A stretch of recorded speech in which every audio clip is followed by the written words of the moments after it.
Владата на СДСМ начело со премиерот Димитар Ковачевски не сака национален консензус и единство за идентитетски и други прашања кои се од суштинска важност за народот и иднината, истакна лидерот на опозицијата Христијан Мицковски во Кочани.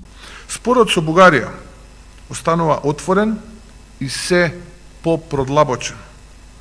Најпрво мислев дека се работи за незнаење, немање чувство за моментумот, но се повеќе станува јасно дека станува збор за тенденција на Ковачевски и владата да не сакаат да постигнат национално единство. Отсуство на единство за овака важни прашања значи само нов пораз за Македонија и македонскиот народ.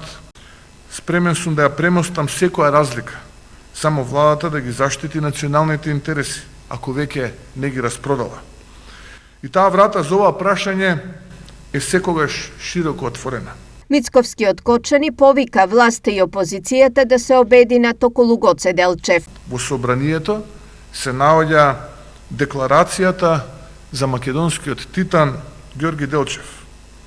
Нека ја прифатат. Нека ја прифатат, а не да ја одбиваат како што тоа го направија. И доколку не им е прифатлива, тогаш јавно нека кажат во кој дел не се согласуваа со содржината на декларацијата. Според Мицковски, во однос на прашања од национален интерес, политиката на владата предводена од Ковачевски е идентична со политиката на владата што ја водеше Зоран Заев.